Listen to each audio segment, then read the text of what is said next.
As we all know, 1956 throughout the region, but since this panel is devoted to the Soviet Union, and the Soviet Union as well, was an extraordinary and pivotal year. Largely because, and I think this is something that Soviet specialists don't always think about it. This panel is concentrating, I think, on what is the pivotal event for, again, Soviet specialists, and that is Khrushchev's secret speech.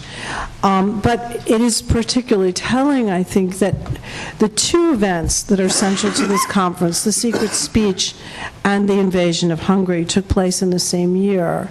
And I'm very glad that this conference is not just about what happened and about history, but about the future effects of the events of the year 1956 and their legacies.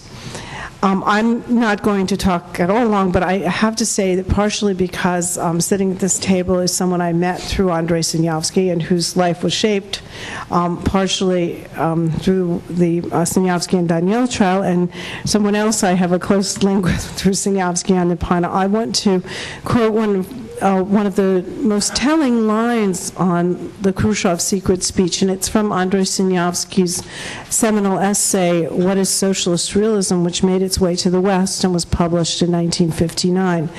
And in the third part of that essay, referring to the revelations Khrushchev made in his speech, he said, and I'm paraphrasing here, once you've admitted that God has sinned with Eve in the Garden of Eden, then the system is already on the way downhill. Now I'm just going to very briefly introduce all of the participants in this panel, and not only are we talking about an extraordinary year, but we have an extraordinary group of panelists here to talk to us about it, and I could spend the rest of the time we have remaining introducing all of them, but I'm not going to do that because I think most of them are well known to you. Our first speaker will be William Taubman, who is currently the Bertrand Snell Professor of Political Science at Amherst College, and who won recently the Pulitzer Prize, that is in 2004, for his book, Khrushchev, the Man in His Era, and perhaps most importantly, he is a graduate of the Harriman Institute. So we're very glad to have him back home. Our second speaker will be Pavel Litvinov, who was one of the leading dissident figures of the post-Stalin era. He was drawn into dissidence, I think, by many things, but I think a turning point for him was, in fact, the Sinyavsky and Daniel trial in 1966.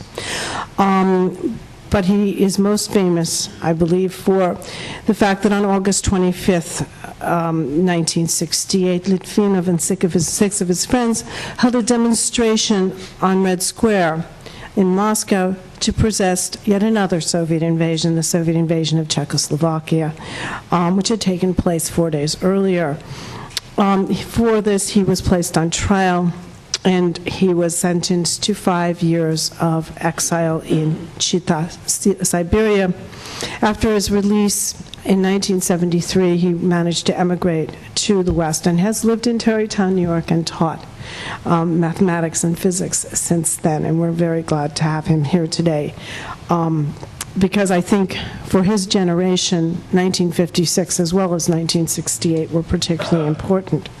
Our final speaker will be Robert Legvold, our own Robert Legvold, who is on the executive committee of the Harriman Institute, and also from 1984 to 1993 served as both associate director and director of the Harriman Institute.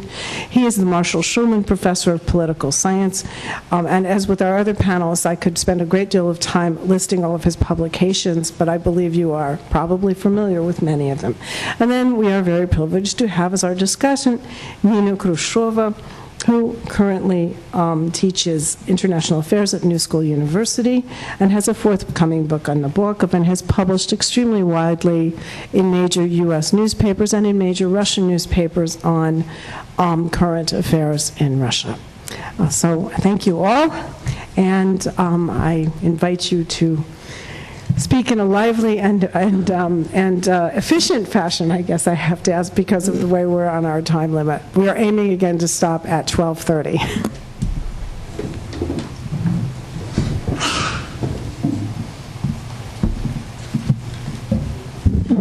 Thank you very much, Kathy. It's a pleasure to be back at Columbia, where I spent my 1960s. In that sense, I was a шестидесятник here. Although I didn't storm any buildings, I was busy working at the Russian Institute, as I recall at the time. It's a special pleasure to be on this panel with these colleagues and with a member of the Khrushchev family.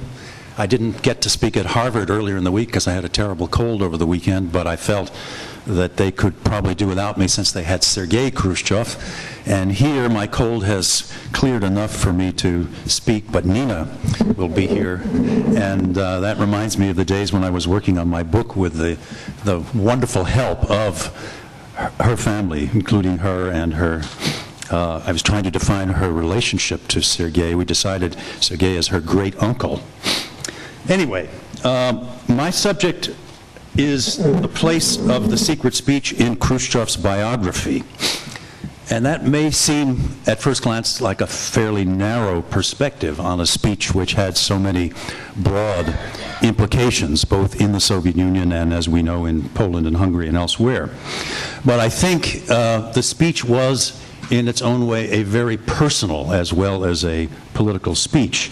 So what I'd like to do today is to talk about how his biography explains his speech, the fact that he gave it at all, what it contained and what it did not, and its potential to have such a major impact both at home and abroad. And I'll also say a few words about how his speech shaped the rest of his career, and in particular about how the reaction to his speech at home and in Poland and Hungary led him to react in turn to that reaction to his speech, which of course will take us into Soviet decision-making in the Hungarian crisis. As I say, all this may seem very personal, and it is, because the speech itself was really very personal. Now, of course, the speech reflected more than his biography and his character. It reflected general, impersonal forces, conditions, calculations. It reflected things like Stalin's legacy and the need to cope with it somehow or other in the Kremlin after Stalin's death. It reflected the succession struggle to succeed Stalin among Khrushchev and his colleagues.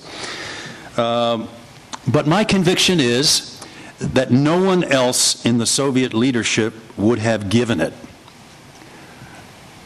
Now that requires a little bit of defense. There is one member of the Soviet leadership, the post-Stalin leadership, who might well have given it, and that, believe it or not, was Beria, who was cynical enough to have conceived of such a speech in order to burnish his reputation. But of course, by 1956, he couldn't have given it because he was dead, having been arrested and executed by Khrushchev and his colleagues. There was another member of the leadership who could have given it. That was Mikoyan, who did want it to be given. But Mikoyan was not in a position to do so himself. He could push Khrushchev to do it, as he did, and as he stresses he did in his memoirs, but Khrushchev was the one in position to do it, only Khrushchev. So in that sense, if we are to explain the speech, we have to explain him. It is a kind of classic case where an individual does something, an individual leader does something that nobody else in his cohort would have done, and therefore it can't be explained by general conditions or values at large in his society. It has to include his own decision to do so. So I want to divide most of my remarks between motives and context. Starting with the motives, if you read the accounts we have of this period of history and of Khrushchev's speech, decision to give it, you are likely to encounter theories that have to do with his beliefs and calculations. Notions which I believe are true, such as that he was, in his own way, a true believer in socialism, but not in Stalinism, and that one thing he wanted to do in making the speech was to cleanse socialism of its Stalinist stain. Another motive has to do with timing and calculations about timing, which again were not unique to him, but more general. This was the notion that the 20th Party Congress in 1956, being the first Congress since Stalin's death, and there wouldn't be another one for several years if they followed for a change the rules about when Congresses would take place, had to say something to evaluate the man who had loomed so large in Soviet and communist history. And we know that in particular, it was thought by some, including Mikoyan, who said this to him, that if they didn't evaluate it then, they could be accused at the next juncture, at the next party Congress, of covering it up. I have a couple of quotes in my book. I may or may not read them to you a little bit later, depending upon time. Probably not, since we have a little less time than I thought. And then the succession struggle. A lot of people have speculated about that, and about the fact that Khrushchev must have calculated that he could gain in that struggle, which was still continuing, by blackening the reputation of his colleagues who were rivals to succeed Stalin and who had been closer to the dictator than he himself had been. Not that Khrushchev was not close, he certainly was, but people like Molotov and Kaganovich and Malenkov and Voroshilov had been right around Stalin throughout, whereas Khrushchev, as we know, had left for the Ukraine in 1938 and not really returned for good until 1949. As Oleg Troyanovsky, who was Khrushchev's foreign policy assistant, once explained, not with reference to the secret speech, but actually with reference to the Cuban Missile Crisis, but I think it applies to the speech, Khrushchev was the kind of man who liked to kill 7 birds with one stone. And so in a sense, various calculations like these, and perhaps others, probably all entered into his thinking as he made up his mind to give the speech. But I think there is another element which I talk about in my book, which is more personal and more psychological. And it has to do with the fact that Khrushchev was, I think, in the beginning, a pretty decent man, especially compared to many of his comrades. And here I want to quote the fact that he did not initially drink, although he later did. He never smoked, apparently. He didn't chase women, as far as I know. I wish he had, because it might have made my book even more saleable, but as far as I know, he didn't. And that this combination of not smoking, not drinking, and not chasing women is mighty rare in the high circles of the Soviet Union. And I think it was a sign that he had somehow imbibed from his parents, maybe in other ways that I don't understand, a sense that he wanted to do the right thing. And that was part of the attraction of communism to him, although it's interesting that he joined the party only in 1918.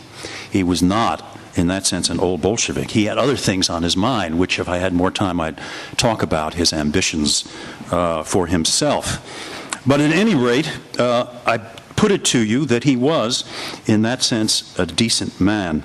In that sense, Stalin became not only his benefactor, but his corrupter, his mentor and his tormentor. And Stalin made him an accomplice, a willing accomplice, I'm afraid, at least in the beginning, in his killing ground activities. Now, we all know this. But when I say that he had a kind of conscience which wasn't entirely crushed while in power, you may doubt that, and so I'll take the liberty of quoting a key passage from my book, which was one of the things that made me a believer in this aspect of Khrushchev's way of thinking. Sergei Khrushchev and his wife took me down to Donetsk in 1991, and I went back again in 1993, the place where Khrushchev had come to political maturity when it was known first as Yuzovka and then Stalino and then Donetsk. Well, actually Donetsk much later. And they took me to a house where the daughter of a childhood friend of Khrushchev's still lived. And this was a man who had, I think, been in the party and left the party. But in 1940, when Khrushchev entered the house with nobody, no bodyguards or anyone else who might have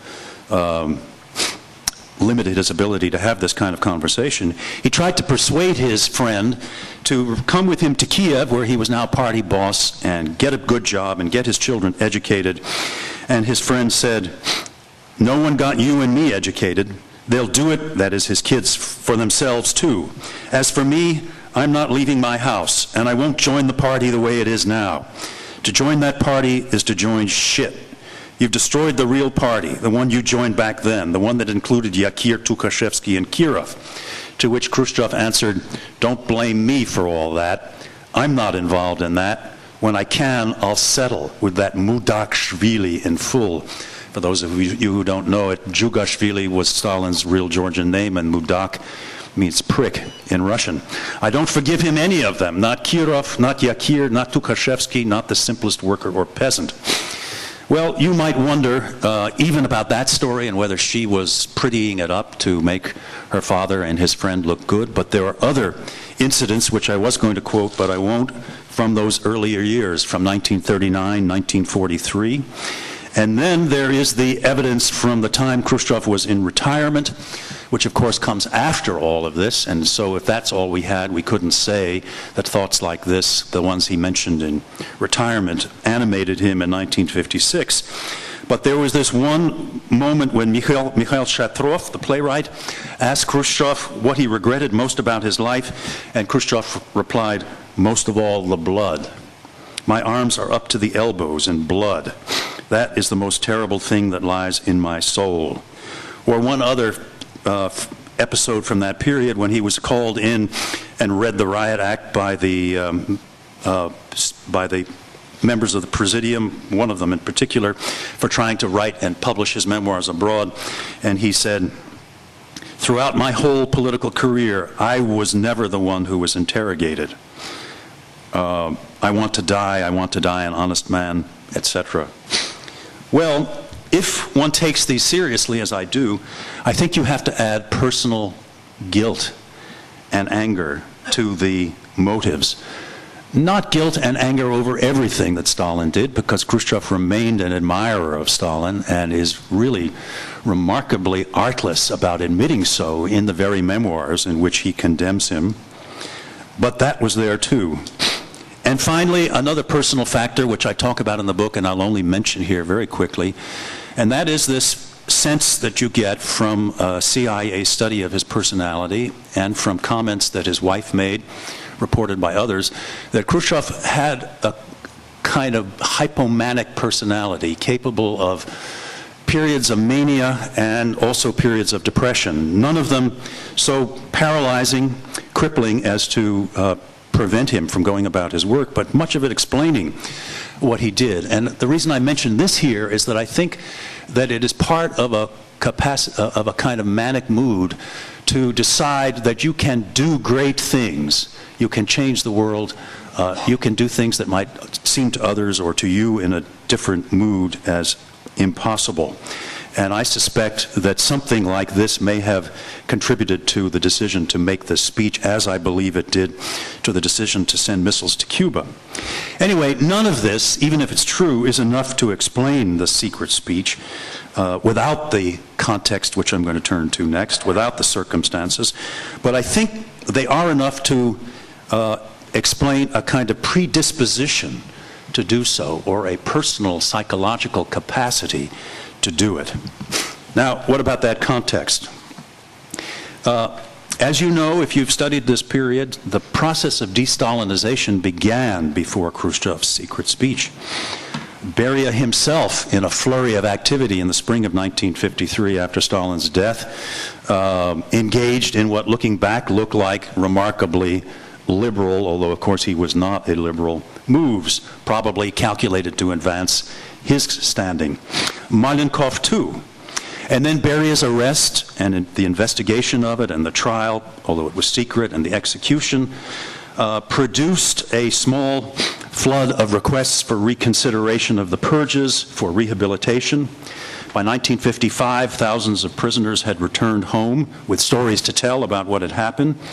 Khrushchev was very active in gathering the information and talking to the people who came back from the camps, particularly to people whom he knew, like one Alexei Snegov, who had been in the camps, and not only came out and told stories about them, but urged him to make some kind of accounting in 1956, as did, as I said, Mikoyan. Now, the speech, as you know, was mixed. It was devastating, it was radical, it was shocking, and yet it was limited. It was limited in the time that it condemned Stalin, concentrating mostly on the period after 34. It was limited in explaining Stalinism by reference to Stalin's personality. And these kinds of limitations are partly to be explained by the need to contain the possible effects of the speech, but also by Khrushchev's ideological and intellectual limits, and I would say by his own complicity, which of course he was covering up even as he was revealing it, or at least the complicity of others. The story about how and when the speech got written is detailed as best I understood it when I wrote in my book. And we know that the reactions to it, about which I'm sure Pavel is going to speak more, ranged from meetings, tumultuous meetings at which people demanded that the leadership go far beyond what Khrushchev had said to indict the system itself, to demonstrations like the big one in Georgia where people were killed, protesting that the speech went too far. So even before Poland and Hungary in the fall of 1956, Khrushchev was on the defensive, and even on the verge of disarray, it seems to me. His essential quandary was this, that since he had identified himself with de-Stalinization in his speech and in other ways, he had a stake in its successful continuance. But the same continuance of it risked unraveling his authority as well as that of the Soviet Union in a place like Poland and Hungary, or the regime at home. I think this quandary is reflected in Khrushchev's behavior in the case of both the Polish and Hungarian events of the fall. If you look at them closely, you see that in the case of Poland, Khrushchev first decided, well, he went to Poland uninvited, shouted and screamed at the Polish leaders, but mollified by Gomulka, left, seeming to have decided not to use force against what was happening in Poland. And yet we know from Mikoyan that later that evening, back in Moscow, he decided to intervene after all, only to change his mind the next morning. So back and forth on Poland. And in the case of Hungary, we know the Soviet troops moved in on the 24th, and then they moved out. We know that on the 30th, the Presidium issued that declaration that Charles referred to, which sounds really like a bunch of born-again liberals talking about what a terrible thing it would be to invade and crush the Hungarian Revolution, and yet the very next morning, the 31st, they decided to do it, in part because, as Charles said, Khrushchev changed his mind. Now, Charles has talked about why he changed his mind that day, and I won't go over the points that Charles made. I just want to focus on Suez, since Charles mentioned that to say that it gave him an opportunity, that is, a kind of cover for the move into Hungary, which it did. But I'm struck, as anyone would be reading those Malin notes, by the shift in things that Khrushchev says about Suez. Earlier, before that decision to go in, he says, we shouldn't get caught in the same company with England and France in Egypt. And then on, I think it is the 31st, he says, to Egypt they would add Hungary. So it's as if Suez goes from being a kind of cautionary tale, don't do it, because otherwise the world will look at you the way they are going to look at those involved in Egypt, to do it because if we don't, we will have lost, I will have lost, or I could lose both Egypt and Hungary. Now, behind this notice, behind this kind of remark are ideological and geopolitical calculations of the kind that Khrushchev expressed to Tito when he hurried down there after the 31st to brief him, saying things like, if we let things take our course, the West would say we are either stupid or weak, and that's one and the same thing. We cannot possibly permit it, that is, Hungary to continue, either as communists or nationalists, internationalists, or as the Soviet state. We would have capitalists on the frontier of the Soviet Union. But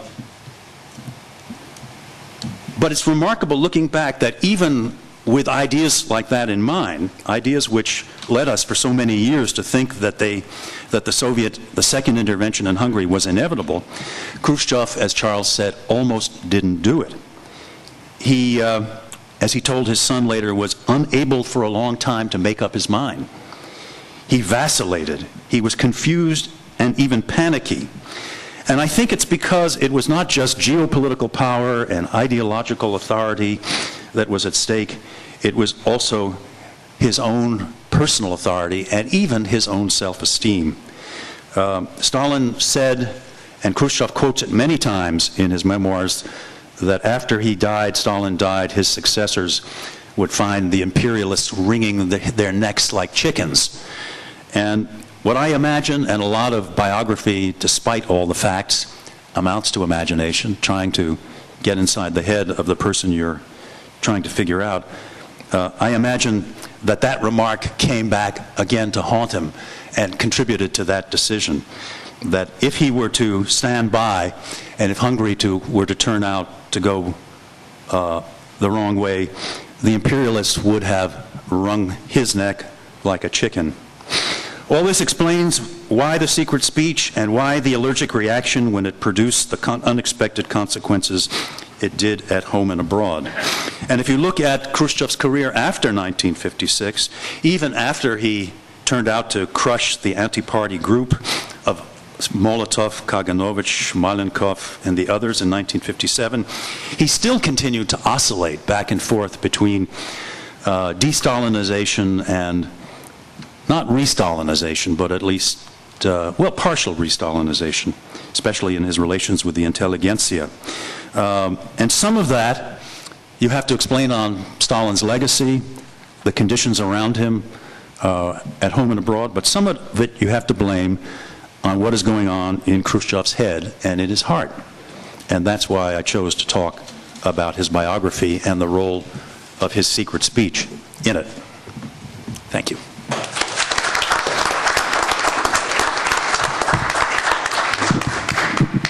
Thank you very much for giving us such an extraordinary amount of information in such a short time.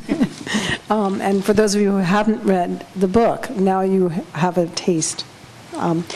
Pavel, can I invite you to the podium? I will also try to make it shorter if it will work out, and I will just try. There are too many issues are involved with Khrushchev's secret speech and Russian dissident movement and the conditions in Russia today that I would not even try to embrace unembraceable, as sometimes we say in Russia. But I want to stress one important thing which might put these things into focus, that there are I grew up when I was a child and in my teenage years in Stalinist and early after Stalinist Russia. I believed completely due to my nature and temperament, but as many people believed completely in Stalin, in communism. I had complete trust that something what we are doing with our country, with our world, is to the best of all humanity, and it will bring socialism and communism, complete liberty. The word liberty might not be stressed, but justice to the world, justice to exploited masses, to equality, that everybody will work because they like to work, and everybody will get as much as they need. All those things which became a standard communist slogans. And that was the view which I completely swallowed as a child, being young pioneers and member of Young Communist League. Many people were different from me, more cynical, but I wasn't cynical at that time at all. I really believed in it.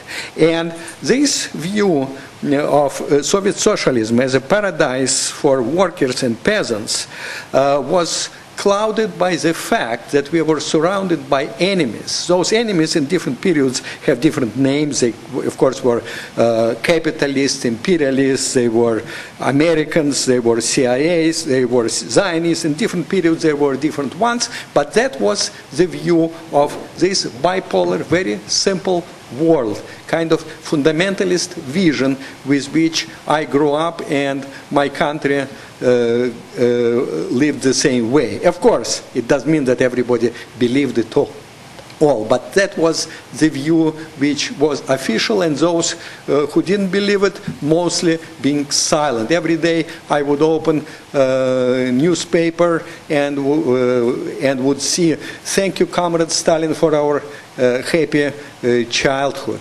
I would know this and that, how good life is for Russian peasants, collective farmers, how workers fulfilled 5-year plan, and would know all bad things about subversion by Americans, by capitalists, and so on. Of course, that was the philosophy which I would subscribe, that who is not with us, he is against us.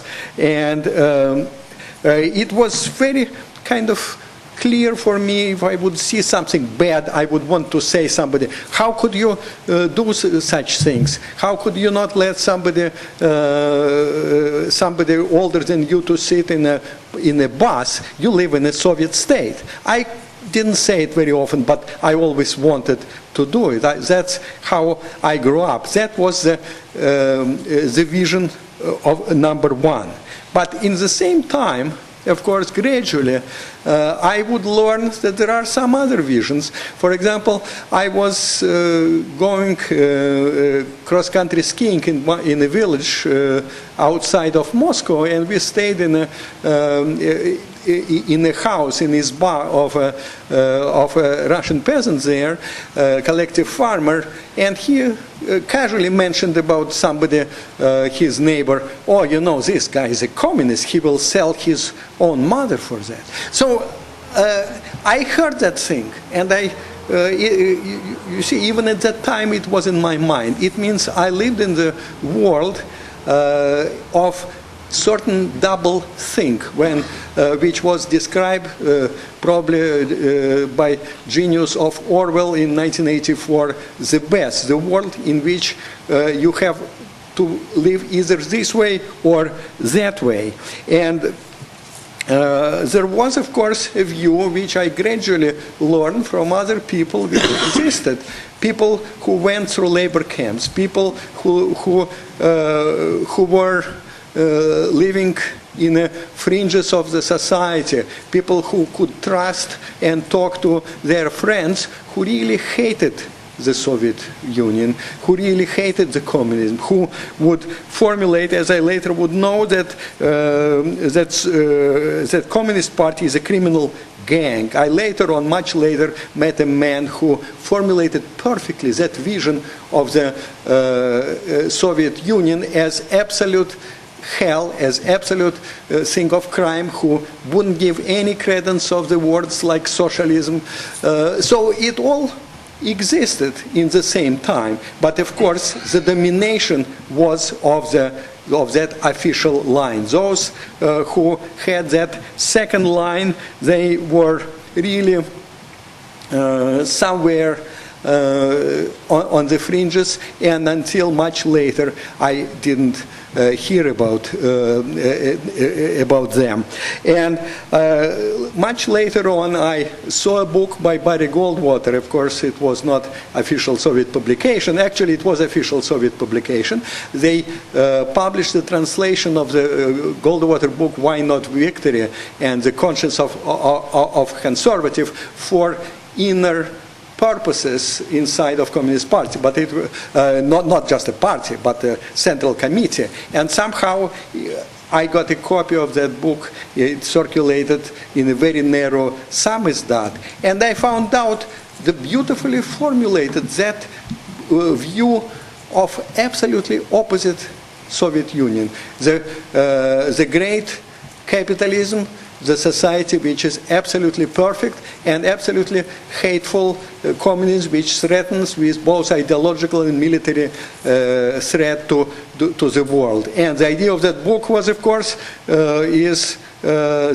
the only way to deal with the Soviet Union is to stay against that with all types of things, and if necessary even with military force and using weapons of mass destruction, of atomic bomb, just to get them, because it's completely implacable enemy. So there were those two views. It's like you're taking a subway which you can travel only one way, no stops from one way to another, or you can take off and take subway in opposite direction. That's it. No other stations, no other directions of travel. There were two views which existed, and they couldn't coexist with each other. So when one view dominates, that's it. There is nothing else. And there were some people who I met who really saw this world up to absolutely incredible and crazy limit. I met a man, Boris Ratnovsky, who spent 5 years in Stalinist labor camp. He was older than me. He actually was sentenced to 25 years, but he spent only 5 years because Stalin died, and he was released from prison. When he was a 9th grader, young Jewish boy in Moscow, he suddenly realized under some influences how bad the Soviet regime is. He was very idealistic, a simple young man. He went to travel to some Russian villages, saw the poverty and hunger and corruption and drunkenness and so on in collective farms, and he decided to write how bad it is. But he didn't know what to do with that writing. He wrote it by hand. He didn't have a typewriter, and suddenly he met a man to whom he told about it. He said, "Oh, you have to write it. I will connect you to other people." And suddenly he was surrounded by as many as 5 KGB agents. They had only 1 KGB agent to have, 5 KGB agents which introduced themselves as CIA agents. They had only one, according to Professor Getty, in Hungary at the time when it counted. Suddenly there was 5 KGB agents impersonating CIA agents who demanded from this, my friend, Boris Ratnovsky, to write them things about collective farms, about Soviet, and he would write them, and they said, tomorrow it will be published in New York Times. And of course, when he wrote them enough, he was arrested and sentenced to 25 years of labor camp. As I said, he spent 5 years. And he completely believed it. And when I met him already after camps, I told him, we were talking about the Soviet Union and communism and everything, and he mentioned to me that the life in the West is absolutely perfect, it's ideal, it's everything. I said, well, probably not quite ideal, it's definitely better than ours, but no, it's not perfect.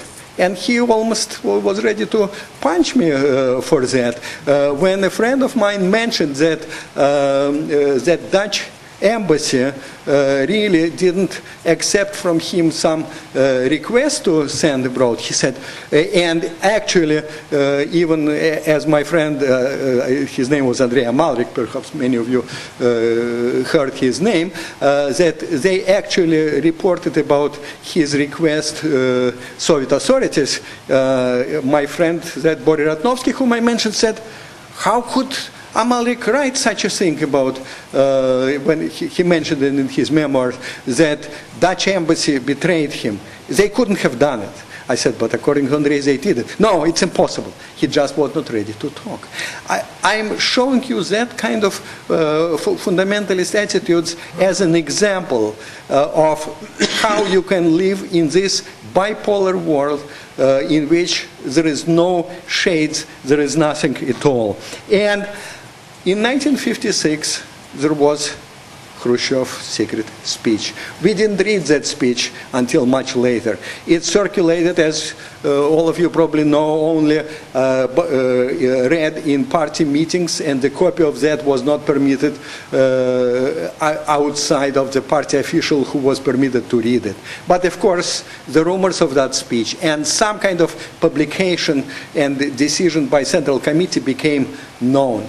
It was very mild speech, of course, by modern standards. It's probably told maybe 1% of Stalinist crime and what happened to that. But because the Soviet Union and communism and Stalin were so big, they were gods, it was a complete, perfect, fundamentalist religion. Because of that, even 1% of story, 1% of the story of Stalinist crimes was enough for my faith to get broken. Because the absolute paradise, absolute ideal cannot be shady. So that was the most important thing, that that speech, that very mild, relatively speaking, speech, was enough to send the waves into that belief. So it was one first step to reconciliating those two distinct visions of paradise and hell, which was a communist Soviet Union. And of course, there were many things happened at the time. There were survivors coming from labor camps. Speaking about that, Alexei Snegov, whom Professor Taubman mentioned, I heard him speak. And of course, it was unforgettable. Then I met later writer Varlam Shalamov, who spent years in Kolyma. There was Evgeny Alexandrovich Gnedin, spokesman for Ministry of Foreign Affairs, who was tortured. They wanted from him actually giving testimony about my grandfather, Maxim Litvinov, at that time foreign minister. Of course, it was before my birth. That story happened, that he was a Nazi agent or something like that. So I met all these people who started to speak, and they all, those people who returned from labor camps, they started to change the climate in the country. And of course, that change in climate happens in spite of the fact that several months within the same year of Khrushchev's speech and that beginning of the thaw. Actually, thaw started even before Khrushchev's speech. But anyway, in the same year, the Soviet, as we already spoke many times and everybody here knows, invaded and bloodily suppressed attempts of independence in Hungary. And of course, the Hungary was tremendous shock. I was very young, and I was still, at that time, I was 16 years old. I still believed in communism. I already knew that Stalin was a bad guy, but I believed that with help of Khrushchev and the new Communist Party, we will return to what we at that time called Lenin's type of socialism and communism. And suddenly, Hungary. And I knew enough, although information was very sketchy at the time, that the leaders of Hungarians were communists, that they were trying to build their own version of communism. And of course, I was very passionately against it. Didn't do much about that because nobody did much about that, but people talked about that. And I remember I told to a friend of mine who was actually a neighbor that they couldn't, even if Hungarians wanted to destroy their socialism, we cannot force them. They have to bring their own socialism. And that boy looked at me as crazy, but they're against us. I said, against us, but they could live their own life and could find their own way to socialism. At 16 years old, I already brought that type of idea of their own way to socialism. I remember I said it, that boy told it to his father, and his father talked to my father, and I was told that I have to be much more cautious. But the point was that in spite of Hungary, in spite of all those events, some kind of liberalization continued inconsistently with all Khrushchev's skirmishes against intelligentsia, against his meeting with artists and yelling at artists неизвестные in Manege. It still, things were published. We heard more things. There were some names cleared. So things were going on. There was a discussion, very careful, very cautious in the country. So the complete monolith already didn't exist in spite of anything. And important to the credit of Khrushchev that he talked to неизвестный and yelled at him, but неизвестный was not arrested. Of course, it does mean that during Khrushchev times there were no people arrested. Here in this room, my friend Viktor Balashov is sitting, who was arrested and spent many years in labor camps during Khrushchev time for basically talking with several of his friends who were in their early 20s, talking about communism. They organized a group which called the Union of Gerzen followers, something like that, name of Russian 19th century writer and early what we would call today democratic socialist. Of course, he didn't use that word at the time. But in general, it was not known, and the fact is that many of us considered Khrushchev period that thaw as really something much milder. Of course, we were disappointed in this and that. We criticized Khrushchev for things which he deserved and didn't deserve. Our vision was very primitive. But when Khrushchev eventually was kicked out from his position, and the new Brezhnev, Suslov, Kosygin group took over and started kind of re-Stalinization. During that time, it suddenly became clear to me and to many others that now it's time to get back something which Khrushchev started, and they are trying to take from us. And that was the period when the dissident movement for human rights was born. It was born in the 1960s.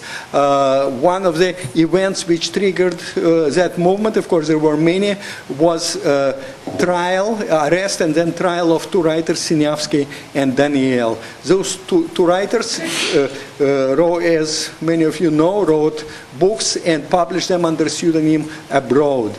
It was not a question of content of the books that much, but the very fact that they independently circulated them abroad. Of course, during that time, there was already samizdat, there was already Solzhenitsyn, there were many things happening, but this event became something special. And Sinyavsky and Daniel didn't admit their guilt, and Sinyavsky in his speech during his trial said one remarkable thing, which I think was a turning moment in consciousness for many people. He said, he quoted actually from his short story, Pence. He said, what should be done to me if I am other, if я другой? Should you kill me because I am a different one, because I am other? That's all. Not against, but other. And that otherness was one of the key moments. Not against, not this collision, not taking a train one way and changing it, going the other way. I remember a friend of mine in this moment, late Anatoly Yakobson, once said, oh, I heard some guy call himself, I'm anti-communist. I'm very proud to be anti-communist. Are you anti-communist? And Anatoly Yakobson thought about that and said, well, I cannot define myself even in a negative way through shit. I cannot say that I am anti-shit and it would mean something. So that's why the word другой, other, became very important. Another friend of mine who is basically one of the founders in more ways than one of the ideas of human rights movement. He is still alive. He is 80 years old and lives in Boston. Professor, mathematician and poet Alexander Yesenin-Volpin. Many years ago, he called, of course, he was one of few people who would openly call the Soviet Union and Communist Party a gang of criminals, and he would be arrested for that and put in mental hospital several times. He was the one who eventually started Constitution seriously, because the Soviet Constitution is something which they wrote for propaganda, which is definitely true. The Constitution was Stalin's Constitution, in spite of the fact that it was written, according to what I know, by Bukharin, but it was published in 1937 in the time of the Great Terror, and suddenly human rights movement started to take seriously Soviet Constitution. So somebody asked Alec Volpin, one of those people who were completely against everything, how can you talk about Soviet Constitution, because this Constitution is basically ownership of criminal gang which treated. And he said, you have to see that man, he is a special man, and he would say, I would consider two different things. There is a Soviet power and Soviet gang. And Soviet power is the power which is based on the Soviet Constitution. But there is a Soviet gang which tries to violate that constitution. And I will use the methods of Soviet power to fight Soviet gang. Okay, it sounds a little bit funny. I can understand that for many people it could sound like a kind of lawyer's type of game. But in fact, it's a very deep statement. And human rights movement started to use Soviet constitution, Soviet law, and the fact that Soviet Union signed many things, many international covenants for human rights, even supported, although without voting for it, Declaration for Human Rights, hopefully to get themselves propaganda victory abroad, to be on the good side of many people outside of the Soviet Union. Still, the very fact that this thing existed gave opening, which many of us, including myself, took very seriously. We are going to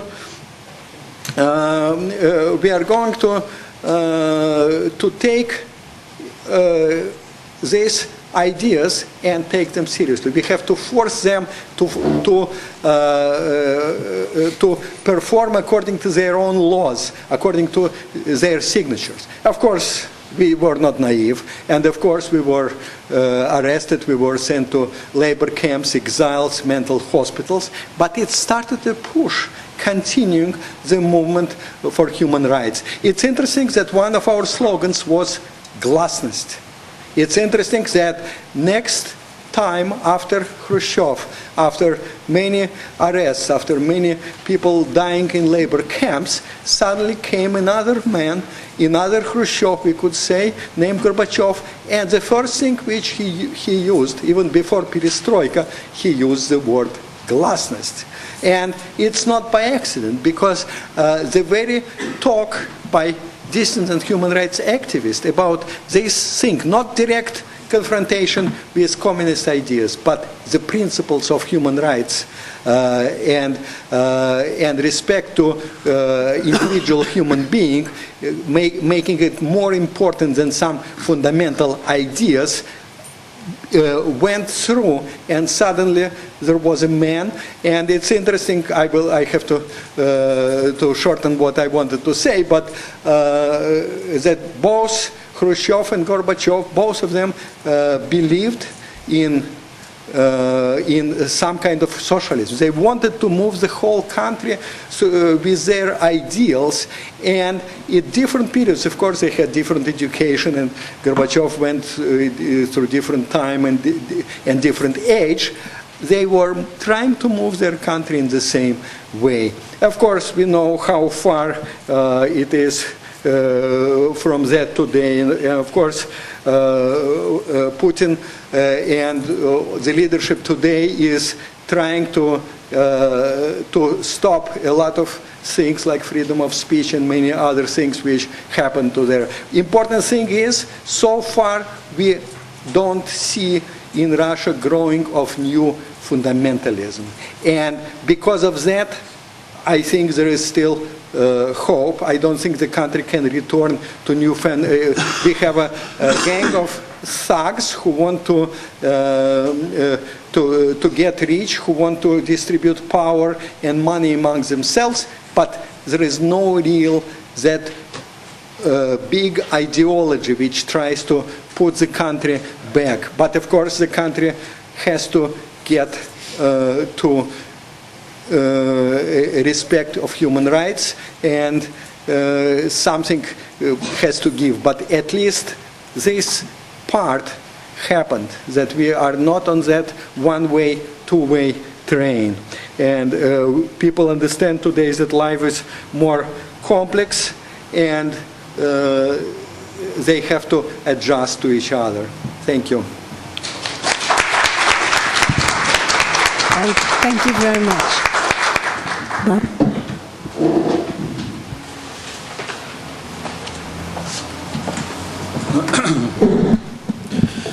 I was asked to speak about the legacy of 1956, both events, the secret speech and the Polish and Hungarian events, on subsequent Soviet foreign policy.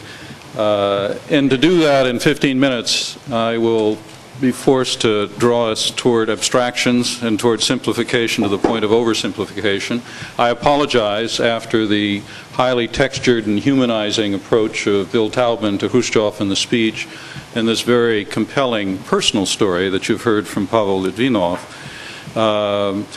I would start with a basic proposition, and that is, in order to understand the significance of and ultimately the legacy of 1956 in both parts, you can only do that if you put it in a larger context. If they're treated only as the secret speech, important as it was, or only as the intervention in Hungary, important and significant as that was, one will not understand the longer run significance and legacy of 1956. The secret speech, in my view, I don't think Bill or others in the room would disagree, was part of a broader political and ideological change that had ramifications not only internally within Russia, within the Soviet Union, but within Soviet foreign policy as well. And the Hungarian intervention was granted the most dramatic part of a shift in the Soviet security and foreign policy posture in Europe. And I want to very briefly say a word about both of those, and then in terms of the legacy that follows, identify what I would call the three historic dilemmas that begin in 56, end in 89, and then ultimately in 1991. The secret speech was, of course, part of the 20th Party Congress in February of 1956, as Charles first noted, Bill comments on. That Congress was about de-Stalinization, and that was critical. That's what the speech was critical about. It was critical in that respect to begin with. It had unforeseen consequences in Eastern Europe, but it also had much broader significance than the unforeseen consequences within Eastern Europe that produced Poland and Hungary by the end of the year. In both security policy and in foreign policy. In the security policy area, the 20th Party Congress was, from my point of view, the critical moment in coming to terms with nuclear weapons. There had been a struggle, a controversy within party leadership, Malenkov on one side, others on the other side, including Khrushchev in the period from late 53, particularly 54 through 55. But when Khrushchev said that war was no longer fatalistically inevitable, that was coming to terms with what the nuclear era meant. There would be a lot further sophisticated adaptation in subsequent years, but that was a crucial threshold. In foreign policy, more broadly, there were the two elements. The one Charles mentioned, the notion of separate paths to socialism, but also peaceful paths to socialism, and that would have implications not only for socialism in Eastern Europe, but it would have implications for the way in which the Russians ultimately would adjust to socialist prospects elsewhere, including the embrace of Castro after 1959, but particularly, specifically in 1962, the way Khrushchev approached a lot of others in the Third World, including Nasser, Ben Bella in Algeria and otherwise, and that was linked to still a third foreign policy innovation at the 20th Party Congress, the notion of zones of peace. Again, Charles referred to this coming to terms with an intermediate category of third world countries, where now Khrushchev and the Soviet leadership said there were opportunities that Stalin had denied in the late 1940s, particularly with respect to Gandhi's India and other countries of that kind. The Hungarian Revolution and the Soviet intervention in Hungary, again, although it was utterly crucial to the Soviet conception of the East European glacis, and I emphasize the notion of Eastern Europe as a glacis rather than an alliance system, there's a basic difference between a glacis in international politics and history and an alliance system, was also part of a larger context, in my view, a larger context than Eastern Europe.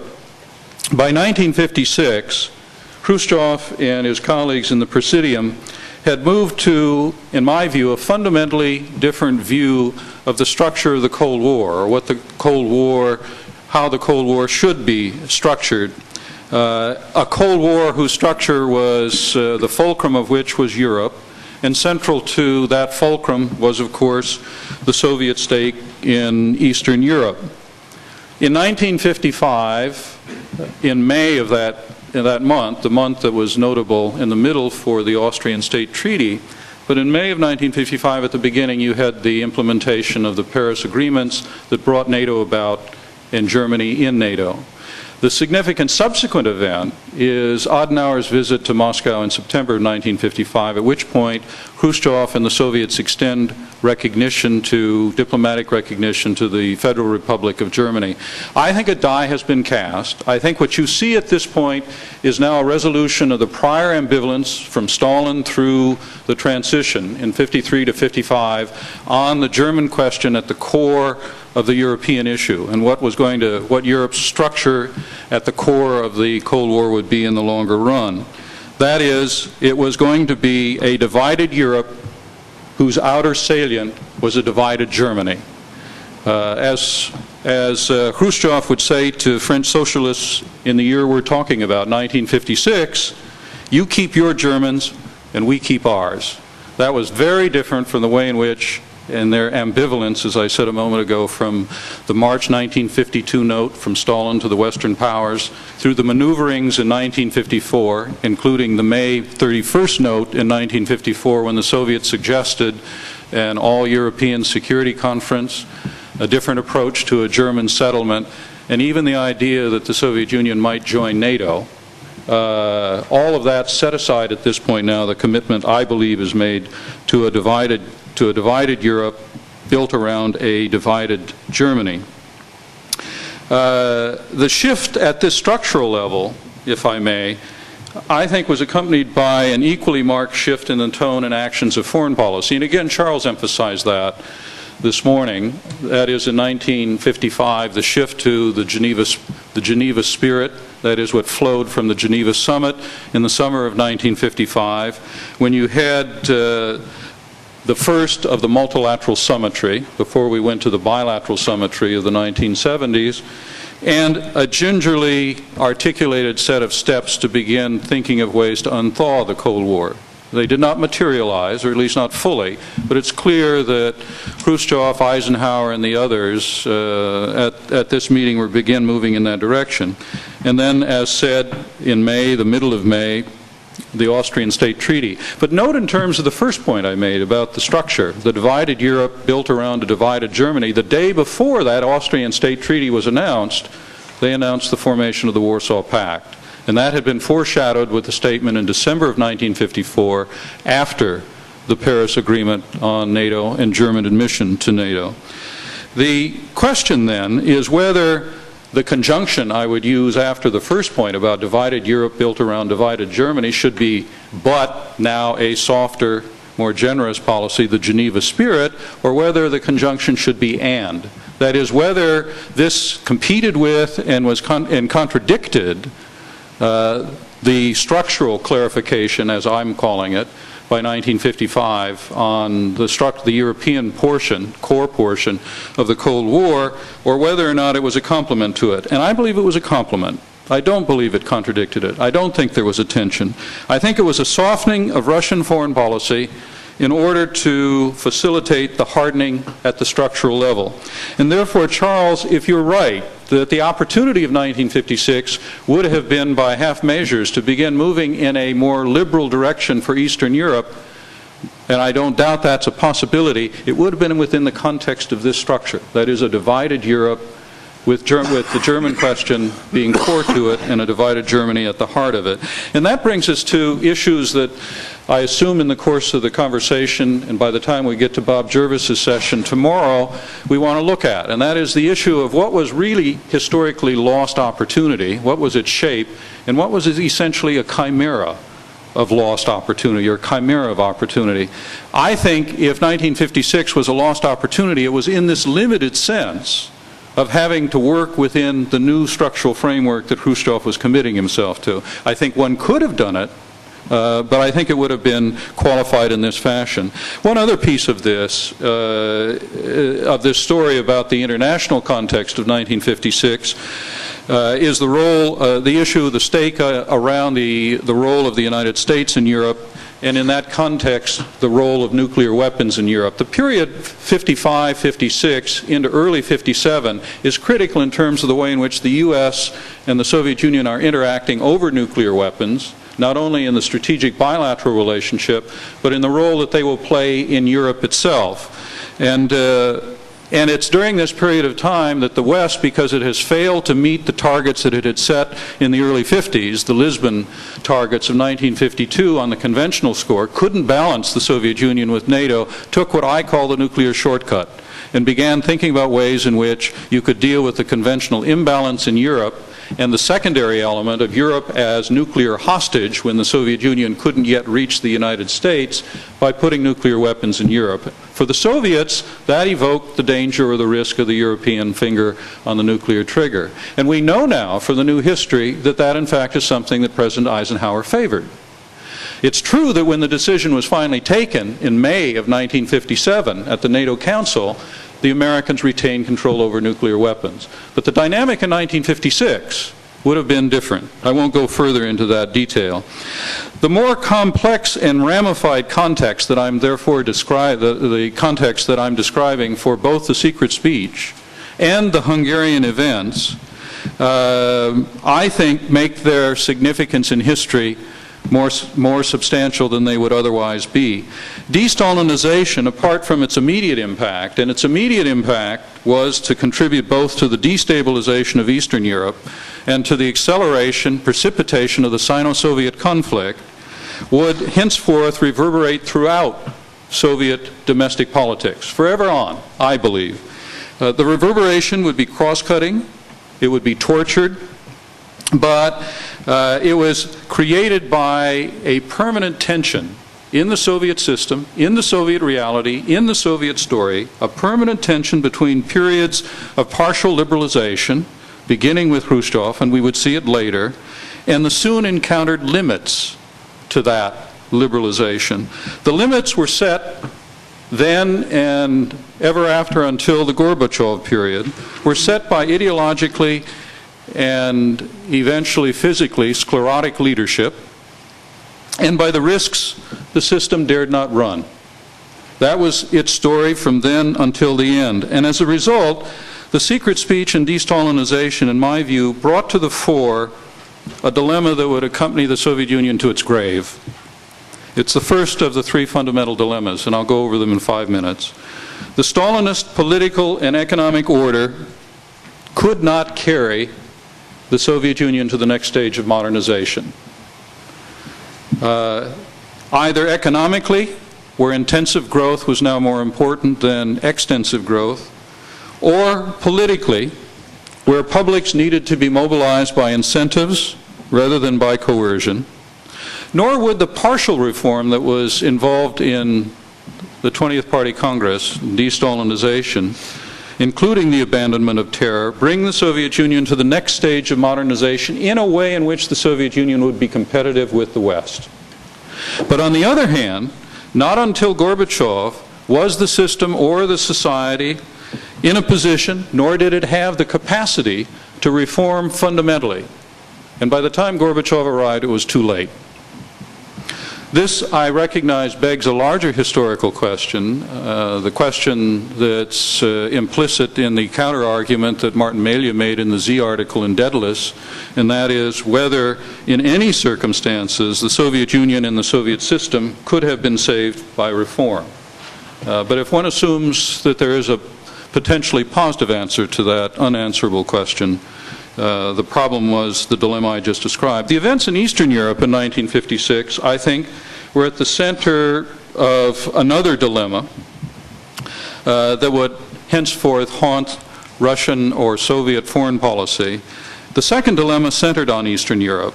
I think it was Jim Brown who was the first to identify the tension between what he called security and viability. Security understood as control, political control over Eastern Europe. Viability understood as the system's effectiveness within these societies. And there was an inbuilt tension between the two of those, and when they came to a head, when that tension came to a head, the Soviets in every instance chose security and control over viability. That was something that was foreshadowed in Berlin in June of 1953, but it was Poland and Hungary where I think you saw its first full manifestation. And it would be repeated roughly every 10 years from that point forward, until, and each time that it reappeared in its most virulent form, the Soviets chose security or control over viability, until in 1989 the dilemma literally overwhelmed the option of choice, and the whole thing began to collapse. The dilemma in turn, I think, rested on a fundamental weakness in the Soviet approach and position within Eastern Europe, within the East European glacis, and that again was driven home by the 1956 events. If you look back on it, that is, unlike the United States, security within its so-called alliance system, but in the case of the United States, its alliance system, security rested on orthodoxy. Orthodoxy within Eastern Europe. Washington could live with the Greek colonels. Washington could live with the Gaullist defector. The Soviet leadership couldn't live with their counterparts. The third dilemma, and the last one, centered on the place of Eastern Europe in the East-West relationship, and therefore I think it was at the heart of the Cold War structure, Europe being its fulcrum. It was what Pierre Asner, the French, originally Romanian international affairs specialist, called the tension between influence and control. The Soviet Union could not control Europe's western half. It could only hope to influence its western half. And the Soviet Union could not live without control of Europe's eastern half, and therefore by influence alone. But the other half of the dilemma was to have real influence in Europe, in its western half, that is, the ability to affect the German problem, or German question, the U.S. role, and even the process of European integration. The Soviet Union needed to pursue policies that threatened its control in Eastern Europe. That is, détente and/or relaxation of its iron fist in the East led to a fundamental incompatibility between the two. Détente was not compatible with the iron fist, as the entire post-1973 experience with the Conference on Security and Cooperation in Europe demonstrated, but détente made the iron fist necessary, as the experience with the Ostpolitik of Brandt's Germany demonstrated subsequently as well. All of this took its essential form in 1956. All of it is present, is manifest, embodied by 1956. 1956, last two very quick points, also linked the three dilemmas. The dilemma of de-Stalinization and its implications within Russia, and more broadly in foreign affairs, and then the dilemma about Eastern Europe, the glacis, and the dilemma influence and control between East and West. Hungary subsequently became intertwined with the dilemma of de-Stalinization. Sergei Khrushchev, to whom Bill referred, in his long study of his father, said that whenever trouble arose subsequently within the Soviet Union, the uprisings in Karaganda in, 1961? But Novocherkassk that Bill writes about, Karaganda was 62 as well? The latter was 62. No, Novocherkassk was 62, as I was going to say. But in either case, Sergei Khrushchev refers to Karaganda. He doesn't refer to Novocherkassk. He would say that as soon as that occurred, people would start talking about the risks that had flowed when the Soviets had not attended to the Petofi Circle in Hungary. And whenever opponents needed an argument to make in resisting things, even like the Kosygin reforms in 1965, the recollection was back to Hungary in 1956. And the memory of 1956 was reenacted, as it was reenacted in very similar form in 1968, accentuated that dilemma of influence versus control by setting limits to how far the Soviet imagination could go in thinking of a different European architecture, notwithstanding all those proposals for all European security conferences and all European security systems, revived in 1965, some of you remember with the Bucharest proposals, and the movement toward the CSC eventually. And notwithstanding, even in the end, Gorbachev's notion of a common European home. Because Gorbachev's notion of a common European home was for a duplex. It wasn't for a single house. And in fact, the reality was that there were two houses, one of which collapsed. The other one then built additions without a building permit because there was no one to give the building permit. But all of that started in 1956. Thank you.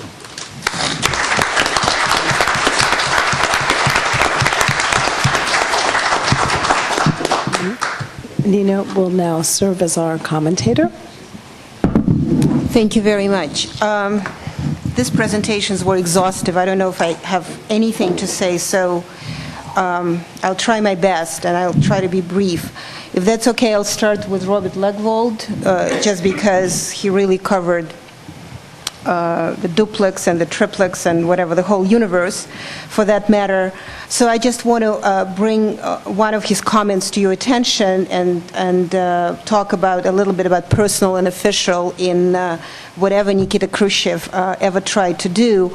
You may know that Alexei Adjubey, who was trusted Nikita Khrushchev's son-in-law, he was also the editor-in-chief of Izvestia, one of the prominent Soviet papers, in fact got into trouble when he was traveling outside of the Soviet Union, which he was very often entrusted to do, and was talking to Western colleagues about the possibility that Berlin may become one, and actually got into official trouble for that.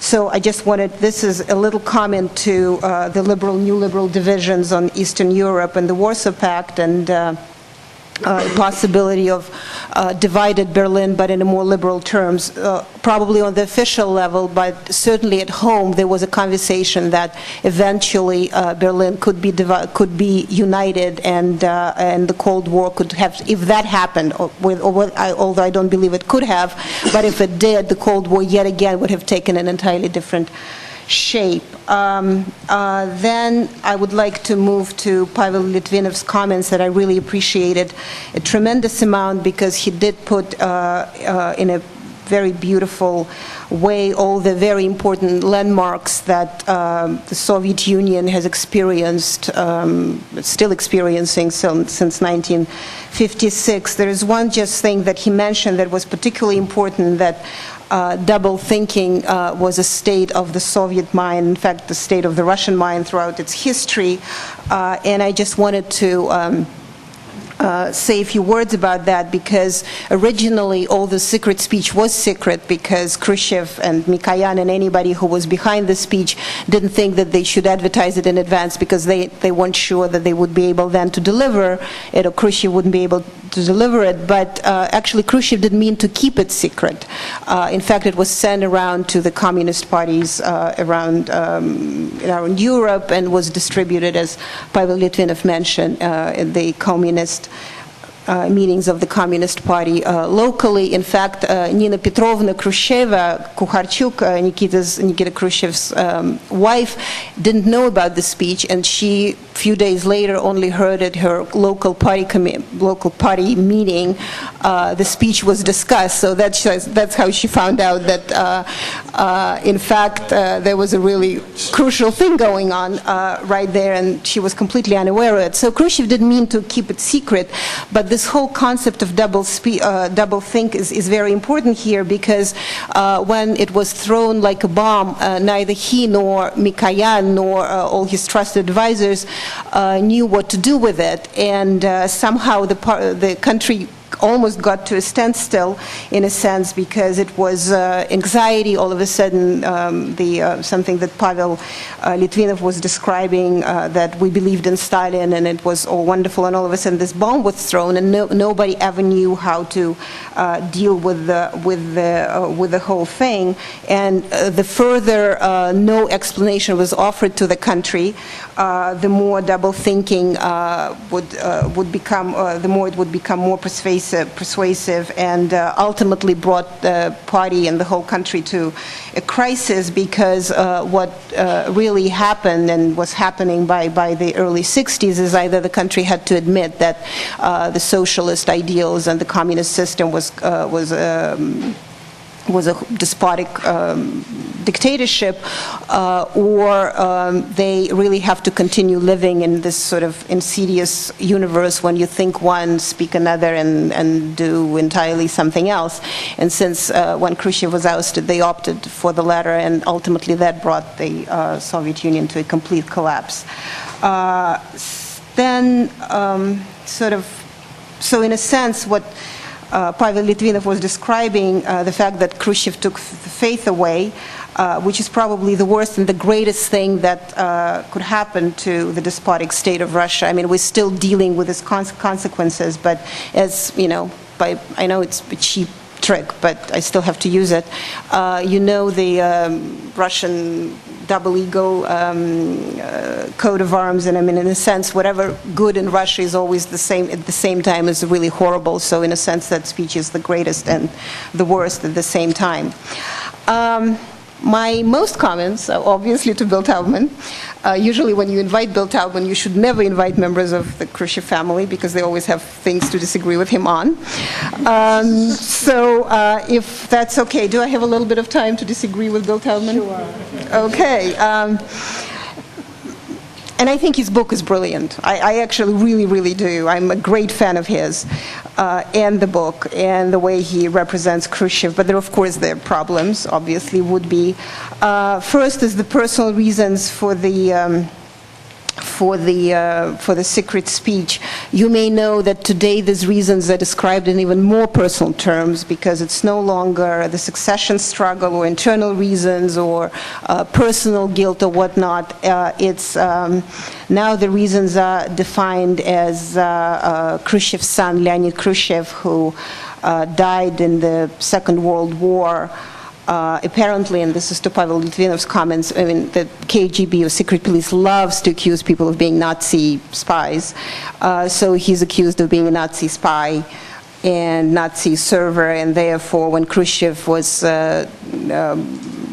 going to speak to the country about Stalin's crimes, apparently, as he said to Mikoyan, he was avenging his son the same way that Lenin was avenging his brother who made an assassination attempt to the Tsar, which you can imagine is a very kind of ridiculous and neurotic comments, and has proven that was not the truth. But that story suggests that secret speeches, as it was in 1956, continues to be a very divisive issue, and people try to find explanations for it on the either very large intellectual or personal or philosophical or whatever level, but also go to the lowest of the low, which is obviously if Stalin's son was a traitor. He also was captured by the Nazis, and he was a hero. So because Khrushchev is not a hero, since he denounced Stalin, obviously his son would be a traitor, and that's how we're going to pair these people. But this is not disagreement with Bill. A few disagreements here is that. I really have issue with Khrushchev initially was a good man. What do you mean initially was a good man? I mean, what do you mean he became a dictator later on? That's what when you said he was initially a good man, but then he couldn't be a good man anymore because he was in the Kremlin? He was corrupted by power, but his character was such that was okay. Yes, it is a despotic country. Whoever rules the Kremlin ultimately becomes a despot, with one exception, which is Mikhail Gorbachev.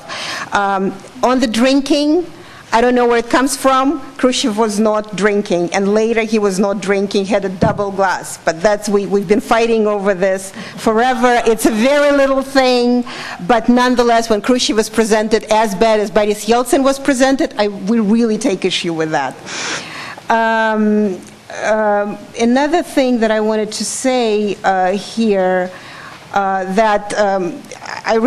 it's always very interesting to say that hear that Beria could have given a speech. I mean, history doesn't know conditional tenses, so we don't know whether he would have.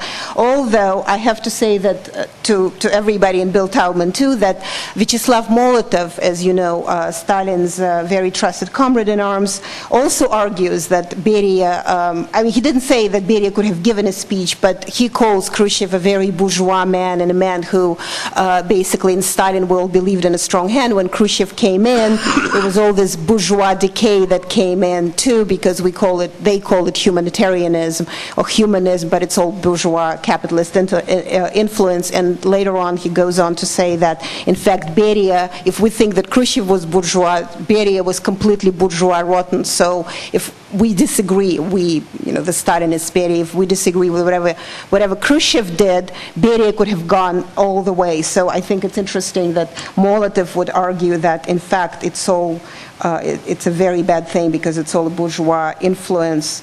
And my last comment is about hypomanic personality. This is another issue that I always take when I talk to Bill, although I really appreciate that kind of psychological insight. And just want to say about this, that the whole thing about mania and depression, Robert Legvold alluded to this, although of course not in that very sort of basic terms.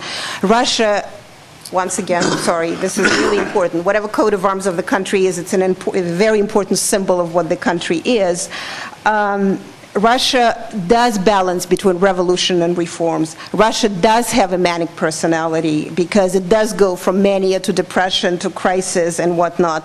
And Khrushchev, as the product of that very culture, very, very well maybe had this kind of personality. But I think it is very it's a very typical for Russia as a country.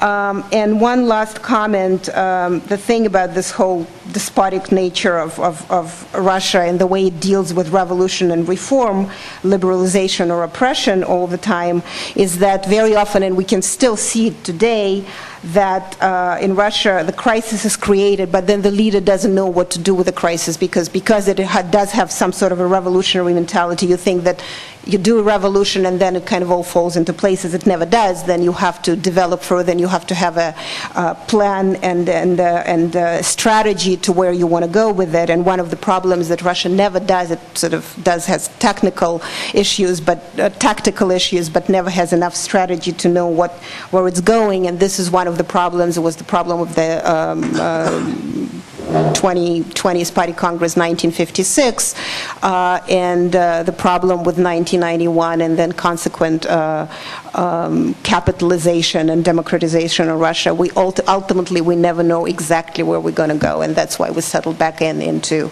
oppression and decay. Thank you very much. Well, we do indeed have 10 minutes, which should allow us, if we have, I should ask if anybody on the panel wants to respond. Okay. So perhaps if we have brief questions, we could get 3 in. My name is Csaba Békés, I'm from Hungary, Budapest, and presently teaching at NYU here. And I will present my paper tomorrow, so I'm not going into details about that. I just would like to make one comment on the Selegbol's paper, which I really liked very much, and especially the fact that he presented the legacy of the secret speech and the secret speech as well in a much wider international context, in which I think this is a really important thing to do, and especially one thing was just marginal mention, which I think it should be emphasized too, that actually it was kind of end of the two-camp system as well. He mentioned the new initiative about the peace zone, thing most people just overlook, and I think this is a really important thing. That means it was not about like the two camps, the imperialist camp and the peace camp. It was coming from the times of the Communist. But now it was a much more flexible, pattern in the whole of politics. And, again, I'm not going to details on that, but I think that's very important to notice. And more importantly, to talk about the 20th Party Congress, and the secret speech, as two things belonging together. Because nowadays there is a kind of, I think, danger that we are overestimating the secret speech, and underestimating the 20th Party Congress itself. Because if you read the text of the 20th Party Congress itself, which is a huge amount of text, you will understand that this was really a revolutionary change in the whole Soviet system. And this was, as you mentioned, really, it was about the new system of this Stalinization and the Stalinist model of the Soviet communist system. So that was a very important thing. And actually also we don't have to forget, sometimes the 20th Party Congress was later forgotten, but the 20th Party Congress was never, how to say, annulled, being void. It was always in effect, as a kind of a set of theses and set of doctrines, of the Soviet Communist Party until the very end of the communist system in the Soviet Union itself. And there was actually one point where I would be more skeptical than you, and that was the idea and the pattern of security and viability, as far as Soviet decision-making and Soviet crisis management is concerned in the crisis in East Central Europe. Well, we don't have to go into details and to check out every and each crisis and see how it fits in that pattern or not. But I think in the case of 56 we cannot use this pattern at all, because what we have here is the Soviets want to solve a crisis, and actually they have to solve the crisis by violent means, by arms, and actually that's how we presented. Now they chose the security model instead of viability. Well, that's what you mentioned, and the whole pattern is about. But in the case of 1956, it's not exactly the reality, because by using the violent option, the Russians did not spoil themselves, the whole thing for themselves in that way, as far as this would have been against viability. On the contrary, because the system, what they installed by arms in Hungary, became much more viable than the one what they had actually had to have to support. That is the Rákóczi-Gergely system, the Stalin system in Hungary, which was then absolutely gone, and the new system was exactly the kind of really, the dream model of Khrushchev as far as the new communist system, as the post-Stalin system should be like, and this was exactly the new Hungarian model. So from this point of view, it's absolutely clear that choosing the security option and having the viability option, this could be done parallelly. Absolutely. A very brief and quick rejoinder, because I take the point, but I would want to refine it. I don't want to abandon it. Had the resolution of the October 30th Presidium meeting carried the day, I would argue you're right. In the end, the fact that Kadar replaced Rákóczi over the long haul and produced goulash communism and the new economic mechanism and all the kinds of things that you're alluding to, I think that's real. But the truth of the matter is, or the core of the matter is, that at the moment of truth, between October 30th and 31st, the Russians chose security over viability. In the long run, you're right in the way in which it worked out. Okay, I think I see one question here and one more. And okay, well, and if you could be brief, because I'd like to take one more. I just wanted to make another comment on Professor Lekkel's presentation, is that I saw recently as part of the anniversary in Polish newspapers, they were articles that the Chinese Communist Party was actually involved in the events, especially in Poland, and supposedly they Even Hungary. decision of the Soviets to enter Poland, but also they used this notation to assert their own state power status and also their own version of communism. And you sort of take on this issue in your presentation at all. There is an issue that Nina and Charles and Bill can perhaps address. I'm a little confused in the actual story of the events in the Hungarian case. I won't pick up on the Polish point, because basically I think you're right. But Sergei Khrushchev points to that extraordinary evening when, or 24 hours, when Khrushchev travels. This is in the context of October 30th or 31st, and the timing is not clear to me in the way he recounts the story. He travels to meet with Gomulka, and he knows that he's going to receive resistance to the idea of actually intervening, which leaves one with the impression that this travel took place after the October 31st decision to commit to the intervention. On the other hand, preceding that, they've had an all-night session with the Chinese, which Sergei stresses where there was enormous back and forth and indecision that more or less reinforced the impression of not intervening, with the Chinese pushing in the direction of non-intervention. And then he goes on for this perilous flight to Yugoslavia and the water trip over to Brioni to meet with Tito, where he expects to get resistance, and he gets no resistance from Tito, who says, go ahead and do it.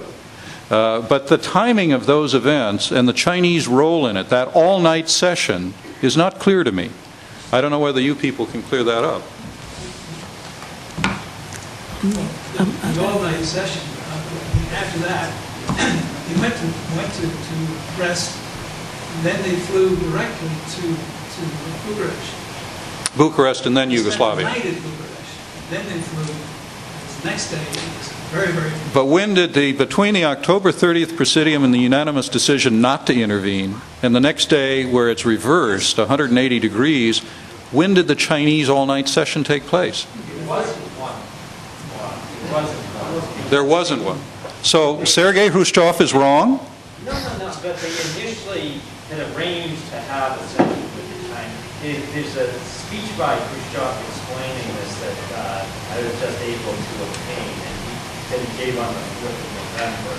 He said that they had arranged to have a meeting with the Chinese on that day, but the Chinese had not received a directive from their Politburo. I can read the relevant paragraph if you want